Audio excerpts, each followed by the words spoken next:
Зяасан байцгаана уу. Тэгэхээр энэ өдрийн мэндийг хүргэе. Та YouTube дээр бол анх удаа үзэж байгаа. Гэхдээ хэрвээ намайг Instagram дээр дагдаг бол би нэлээд өнгөрсөн жилээс хойш өөрөө маш их ном уншдаг. Тэгээд тэр уншиж байгаа номнуудаас надад маш их таалагдсан. Тэгээ үнцэнтэй гэж боддог, өндөр чанартай гэж боддог, уншихад амар янз янзын шалтгаанаас болоод сонгосон хэдэн номнуудаа та хэдэд танилцуулдаг байгаа. Тэгэхээр өмнөх юунуудыг миний одоо бичсэн номны танилцуулгыг үзье гэх юм бол миний Instagram хаяг руу орж үзээд хараарай.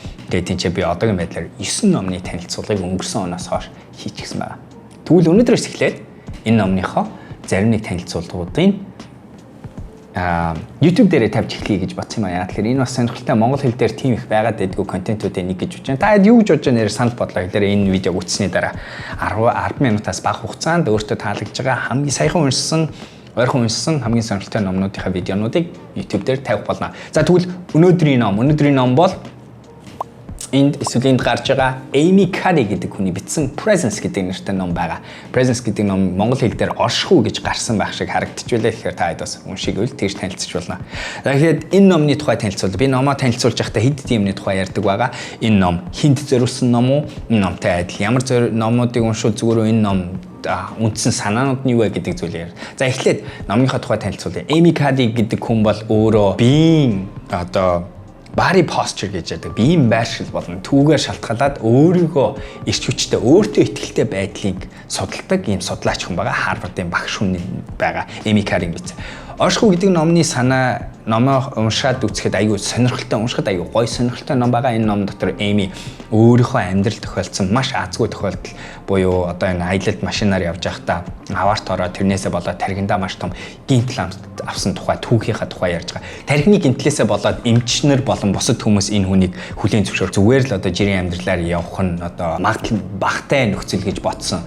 Гэхдээ тэрнээс болоод Amy гэдэг хүн ер нь яаж өндөр амжилтанд хүрдэг, яаж өөртөө ихтэй болдгийг, тарих яаж ажилтдаг энэ төр гэдэг тухай судалж эхэлснээр энэ ном хэлж байгаа. Тэгээд тэрнээсээ хамаарат Amy гэдэг хүн яаж өнөөдөр би өөртөө ихтэй болох вэ? Яаж би өнөөдөр өөрийнхөө биеинд одоо энэ хэрэгтэй мэдээллийг бий болгоод зөв шийдвэрийг гаргаад одоо зөв байдлаар амжилттай байж болох вэ гэдэг талаас нь ярьдаг. Тэгээ мэдээч хэрэг ийм ном ярихаар чинь миний сонирхлыг татахгүй яах вэ? Тэрэн дотроо Amy-гийн дараачийн судалж байгаа зүйл нь судалгаанууд нь хөвчлэн бие физиологи тарих бодолтой хэрхэн холбогддог? Тэрний хоорондын химийн харилцаа, гормоны харилцаа, дааврууд хэрхэн өөрчлөгдөж биднэрийг нөлөөлж ядیں۔ Тэрийг хүртэл бид нар өнөөдөр нийгэм өөрийгөө удирдах, тэгээ халиад бусдтай хамтарч ажиллах, бусдтай удирдах энэ гэсэн асуудал яаж хамрагддаг вэ гэдэг тухай ном дээр өгсөн байна. Маш энгийн жишээгээл тэгэхэд өнөөдөр миний энэ ярьж байгаа байдал, энэ сууж бод гарны хөдөлгөөн хүртэл цаана утга учиртай энэ нь явж би энийг өөрөө органикаар сурсан, байгалаасаа хэрэгжилж байгаа мэтгэлцээний аргуудаасаа сурсан боловч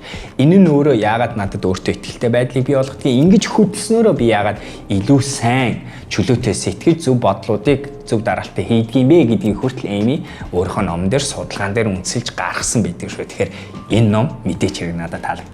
За тэгэхээр энэ номны Amy-гийн нэг гаргасан зүйл нь байгаа. Таны биений хэлбэр галбар болон байршил чинь таны бодол сэтгэлийг удирдах гэж байгаа. Бодол сэтгэл чинь буцаад таны ааш хараншинг удирдах гэж байгаа. Ааш хараншин маань мэдээч хэрэг бидний гаргаж буй ааш хараншин маань бидний ирээдүг удирдах гэсэн үгээр хэлж байгаа. Тэгээд энэ чинь хэлж байгаа нэг санаа synchrony гэдэг санаа байгаа. Юу гэсэн үг вэ гэхээр хүн гэдэг амьтан ямар нөхцөлд бид нар тайван амар амгалан тэгээд байгаа өнөө үеэ мэдэрч энэ үедээ байж чаддгүй гэхээр бодол бие ааш харанш маань бүгдээрээ нэг цэг дээр ингээд нэг төвшөнд байх үед бид нар өнөөдөр тийм болж чаддаг. Хэрвээ тэдгээрийн хооронд нийцэл байхгүй, бодол нэг өөрийн бодоод байдаг, би энэ бодол нь яарсан байдаг, би энэ 50 байдаг, би энэ яарчсан тогтургүй байж хат бодол нь 50 байх үед тэр бол бид нар аз жаргалтай байж чадахгүй, бид нар оршихгүй буюу яг энэ мөчтэй байж чадахгүй гэсэн гой санаануудыг гаргаж яаж байгаа. Тэгээ энэ нь болохоор миний яг л нөгөө яриад байдаг коучинд ашигладаг арга буюу хүнийг би өнөөдөр бие физиологийн хувьд эрүүл биш байх юм бол би тэр хүнийг ажлынхаа хувьд зөв шийдвэр гаргах чадвар, бүтээлчээр сэтгэх чадвар, за тэгэн гутаа өнөөдөр зөв ярих чадвар, өөртөө ихтэй байдал, урт хугацаанд амжилттай байхад нь эргэлздэг гэдгийг маань сэтгэл зүй болон янз янзын судалгаагаар баталж өгсөн тийм гой ном байна. За тэгээд Amy-гийн дараачийн юм өөртөө ихтэй байдал. Над руу ирдэг олон Instagram дээр ирдэг асуулт, ялангуяа залуучуудаас ирдэг асуулт. Око яаж би өөртөө ихтэй байх вэ гэж ярьдаг. Тэгээд энийг эми судалж үздэг. Энийг судлах дотроо хэрхэн тэрийг удирдах вэ гэдэг талаар ярьж байгаа. Тэгмээд энэ дотор нэг яригдж байгаа зүйл нь хүн өөртөө итгэлтэй байх гэдэг бол ерөөсөө л эрч хүчний асуудал, power бид тийм хүч гэдэг зүйл өөртөө байгаа. Эрч хүч мэдрэгдэж байна уу гэсэн асуудал ярьж байгаа. Зарим хүмүүс гоё хүчтэй байдаг, өөртөө болон бусад нийгэмд хүчийг удирдлагыг барьж авч чаддаг бол зарим хүмүүс удирдлаггүй хөвчгүй эрч хүчтэй байдаг. Disempowered байж байгаа. Тэгвэл энэ хоёрыг ялгаж үз. Маш сонирхолтой зүйл нь юу вэ гэхээр бид нар ихэнх тохиолдолд энэ эрч хүч энэ мэдрэмж энтер гэдэг зүгээр тархихаараа, удирдлагаараа, мэдлэгээрээ удирддаг гэж боддог боловч ихэнх тохиолдолд бидний зүгээр л биеийн байршил биеэ хэрхэн авч явж байгаа маань энэ хоёр хэсэг нэг хэсэг нь айгүй хүчтэй айгүй эрх мэдэлтэй байж чаддаг бол нөгөө хэсэг нь эрх мэдэлгүй хүчгүй өөртөө итгэлгүй болдгийг ярьсан байна. Зүгээр л биеийн байршил. Олон судалгаануудыг номны турш дурддаг байгаа. Тэрэн дотор нэг давтагддаг турш юм хичээл хийгээ сууж байхдаа бид нэр ингэж суугаад ингэж толгоогоо ингэж тонгоолгоод мөрөө ингэсэн байх үед бид нэр юу болдог тэрний эсрэг өөртөө итгэлтэй дээшээ нуруугаа цэгц суугаад дээшээ харж чадж байгаа хүмүүс яаж бодож ямар өөрчлөлт гардаг тухай ярьж байгаа. За энэ судалгаанаас юу харагдсан бэ гэхээр хүн өөртөө итгэлгүй ийм биеийн байршилтай байхаараа өөртөө итгэлгүй болдог, хүчгүй болдог. Дотроо болон бусдтай энэ хоёр бас нэг хүчний тухай ярьж байгаа. Өөрийгөө удирдах хүч, бусдыг удирдах хүч хоёр зүйлийг ярьж байгаа. Өөрийгөө удирдах хүчгүй хүмүүс бусдыг удирдах дээр асуудал гардаг. Муу менежерийн жишээ. Яг тэрний эсрэг өөрийгөө сайн удирдах чаддаг хүн бусдыг удирдах дээр луун одоо ташуур энэ төр нэх ашиглахгүйгээр загнах бусдыг одоо шийтгэх аргыг ашиглахгүйгээр удирдах чадаад байдаг буюу өөрийгөө удирдах хүч чинь гадагшаа бас гарах чадвартай гэдгийг энэ ч бас ярьсан байна.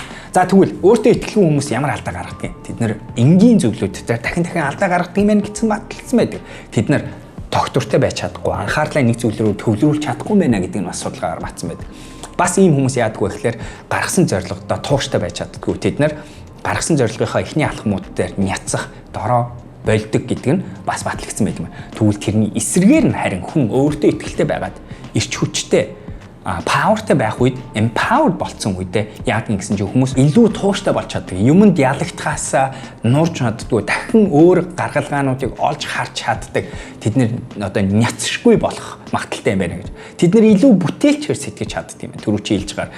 Би өнөөдөр энэ биеийг ашигласнараа бодлуудын хоорондын холбоосуудыг харж чаддаг. Би өөр хүний хараагүй үнцгийг хүрх магадл нь өсдөг юм байна гэдгийг баталсан байна. За тэгээ эцэст нь болохоор тархины одоо бид нар ухаантай хүн гэж ярьдаг дотор хэдэн зүйл яригдгийг нэг нь executive function гэж яригддаг шийдвэр гаргах чадвар юмыг lucidity буюу юмны хоорондын холбоос юмыг товч тодорхой тунгалгаар харах чадвар гэсэн санаа яригддаг бол яг энэ бас адилхан өөртөө итгэлтэй хүмүүст илүү их байдаг юм байна. Ингэснээрээ хүн яадгүй гэхээр илүү их тууштай хариу гаргаж чаддаг, илүү их одоо чигээрээ юмыг шийдэж чаддаг, юмд өөртөө шийдвэрдээ илүү их итгэлтэй болж чаддаг байна. Тэгвэл энэ нь зүгээр энэ өөртөө итгэлтэй байдал гэдэг зүгээр л яриад байх асуудал юм уу? Энэ химийн төвшөнд нь бид нар нотолж чадах зүйл юм уу гэдгийг харсан байна. Тэгвэл энийг нотлох нэг зүйл нь даавраар нотолж болд юм гэдгийг харуулсан байна. Хоёр даавар ярьж байгаа. Нэг нь болохоор тестостерон гэдэг даавар, нөгөөх нь болохоор кортизол гэдэг даавар ярьж байгаа. Ихэнх онгороо энэ эрч хүчийг буруугаар ашигладаг хүн энэ хүчийг энэ бусдын өмнө ашиглаж байгаа хүмүүсийг хараад ангууд хоёр тестостерон хоёулаа дээд төвшөнд очсон байхад тийм байдаг юм байна. Тестостерон гэдэг даавар тийм. Тестостерон даавар дээр байх хүн яадаг вэ гэхээр юмд итгэлтэй байх, юмыг удирдах гэдэг хүсэл нь гарч яадаг бол кортизол нь гараад ирэхээр хүнийг удирдах, бусдыг дарах гэдэг шалтгаан гарч ирдэг гэж байна. Тэгвэл аюугай сонирхолтой гаргадаг балансны өвлөөр өндөр тестостеронтой бага кортизолтой байх юм бол хамгийн зөв шийдвэр байдаг юм байна. Тэгээд ингэхийн бол хүн өнөөдөр илүү өөртөө итгэлтэй, өөрийгөө удирдах чадвартай, оршиж чаддаг. Ингэснээрээ бид нэр илүү сайн сэтгэж нөгөө төрөж ярьсан олон зүйлийг хийх юм байна гэдгийг батлагдсан байдаг. За тэгвэл энэтэй холбоотой Эмиг нэг гоё энэ номны сүүлд нь одоо номны гол нэг санаа нь юу вэ гэхээр Эмигийн одоо TEDx яриа хийсэн байдаг. Эми Каригийн TEDx яриа бас орж үзэж болно. Номны санаагаа гоё тайлбарсан. Тэгвэл энэ дээр нэг ярьдаг зүйл нь бид нар тэгвэл энийг мэдчихэж байгаа юм бол яаж өнөөдөр бие физиологийнхаа байршил болон хэлбэрээ ашиглаж өөртөө итгэлтэй болох вэ гэдэг аягүй гоё ярьдаг. Тэрний нэг санаа би түрүү ярьсан суух тухай ярьсан бол Эмигийн алдарт юм нь болохоор Superwoman байршил буюу гараа ташаанд аваад хөлөө мөрний хэмжээтэй зай аваад дээшээ хараад ингэж зогсоо 60 секунд хүртэл ингэж зогсны хариуд ямар өөр хариулт гардаг вэ? Шүдэ угааж явахдаа яаж зогсож болох вэ? Хурдлын үеэр яаж зогсож болох вэ? Уцаар ярихтаа яаж ярих вэ? iPhone-ы аимшигын хүнийг хүчгүй болгодог, өөртөө итгэлгүй болгодог энэ байршлыг яаж алдах уу? Одоо энэ толгойг ингээ урагшаа ингэж яагаад мөр ингэж унаад ирэнгуут эн чинь өөрөө хүчгүй ялагдсан хүний, өөртөө итгэлгүй хүний биеийн байршил болохоор тэрийгэ дагаад яах вэ? Бидний бодол тийм болдог, бидний арын шин тийм болдог, бидний үйлдэл тийм болдог юм бол тэрний эсрэг яаж байх вэ? Шүү өөртөө итгэлтэй цээж урагшаа шахсан мөрөө хоёр тийшээ хайсан гараа алдсан тийм байршлыг байж бүр дараачийн нэг гарч байгаа юм ярилцлага болон янз бүрийн тэмцээнд орохын өмнө бид нар хоёр гараа хоёр тийшээ ингэж савлаад ингэж цээж нэгээд ингэж байгаа 60-аас 60 секундээс 90 секунд байж чадсанараа ямар өөр үр дүн ямар өөр сэтгэл зүйн гормоны өөрчлөлтийг өөртөө бий болгож болох уу тэгснээрээ сэтгэх бодох бодлыг бүтээлчээр асуудлыг бүтээлчээр олж харах асуудлын хариултыг шинээр сэтгэж гаргах бусдад харилцах чадвар, ярих чадвар, бусдад харагдаж байгаа байдал гэх мэт бүх зүйлд бид нар шал өөр байж чадна гэдгийг энэ ном танилцуулсан байгаа. За тэгэхээр сонирхолтой ном заавал уншиж үзээрэй гэж хэлмээр байна. Энгийн уншилт тийм хэцүү биш. Гэхдээ эрдэм над чиг нөгөө эрдэм шинжилгээний судалгаан дээр суурилсан мөртлөө буцаагаад өнөөдөр бидний өдөр болгоны хийдэг амьдралын функц буюу хэрхэн өөрийгөө удирдах уу гэдэг дээр олон арга барилыг зааж өгснөөр гоё ном байгаа. Тэгээ хэн зориулсан ном бэ? Хүн болгонд гэж бодож байна. Ялангуяа эцэг эхүүд хүүхдүүдээ багаас нь өнөөдөр нийгэмд өөртөө итгэлтэй байж болох уу? Яаж өнөөдөр өөрийгөө удирдах сурах уу? Бусдыг удирдах сурах уу? Бусдтай харьцах сурах уу гэдгийг заая гэж бол хийх хэрэгтэй.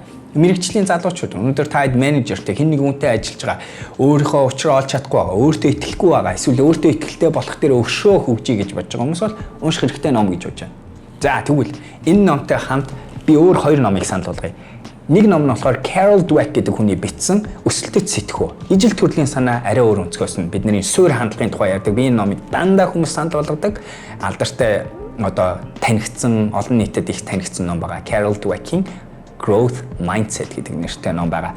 Хоёр дахь нь болохоор манай Хүмүүн Publishing бас саяхан хэвлэж гаргасан Хэмийн Сүними бичсэн Аюу тайван байх үедээ л бидний анзаардаг зүйл гэсэн илүү бас яг оршихуй гэсэн сэтгүүтэй адилхан буддизм, зен буддизмын өнцгөөс нь гаргаж ирсэн философик гоё хайку аргаар бичсэн илүү аюу тайван байх үед ямар байдгийг, яагаад тайван байх чухал, яагаад чимээгүй байж өөрийгөө чагнаж чаддгийг тэр бодлоо, тэр аашаар анзаардгийг гэдэг тухай ярьсан ийм хоёр. Энэ гурван ном гуруула суурь хандлагын тухай. Энэ гурван ном миний бусдад коучинг хийж явах үедээ ойлгуулах гэж хичээдэг тэр санаануудыг танилцуулж байгаа ном гэдэг утгаараа би энэ гурван номыг санал болгож байна.